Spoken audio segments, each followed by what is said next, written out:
સવારમાં મમ્મી આવા કામ ના કરે તો એને મમ્મી ના કહેવાય. Good morning guys, welcome to my mini vlog. આજે હતી મારી મોર્નિંગ ડ્યુટી અને તમે જોઈ લીધું મારી મમ્મીએ કેવી રીતે મને ઉઠાડી.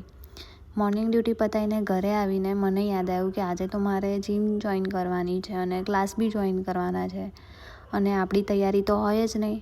એટલે હું ફટાફટ લઈને બેસી ગઈ શૂઝ ક્લીન કરવાના બાકી હતા તો શૂઝ ક્લીન કર્યા અને મને નથી ખબર કે કેવી રીતે શૂઝ ક્લીન કરવાના, એટલે જેવા આવડ્યા એવા કર્યા. અને બીજી વાત કે મને ખબર જ નથી કે મેં મારી બુક્સ ક્યાં મૂકી છે. આવું કોણ હોય યાર.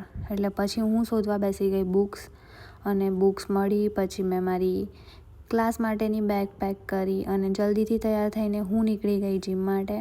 આટલા દિવસો પછી, ઓલમોસ્ટ 2 months પછી હું જીમ ગઈ અને આજે હું બહુ જ એક્સાઇટેડ હતી અને એમાં મેં વધારે પડતી જ કંઈક એક્સરસાઇઝ કરી દીધી. જીમ પતાવીને હું ત્યાંથી ડાયરેક્ટ પહોંચી ગઈ હતી ક્લાસમાં અને ક્લાસ પતાવીને ઘરે આવીને મેં લઈ લીધું મારું ડિનર. હવે ક્લાસ ચાલુ કર્યા છે તો ભાઈ વાંચવું બી પડે ને, એટલે ઘરે આવીને હું લઈને બેસી ગઈ પાછી બુક્સ અને થોડું ઘણું રીડિંગ કર્યું. એટલામાં જ મને આવી ગઈ ઊંઘ. એટલે મેં વિચાર્યું કે ચલો આજે થોડો ઘણો ટાઈમ પોતાની માટે પણ કાઢી લઈએ. એટલે મેં જોઈ લીધું એક મૂવી. તો આજના વ્લોગમાં આટલું જ. કાલના વ્લોગમાં મળીએ. ત્યાં સુધી bye bye, good night and take care.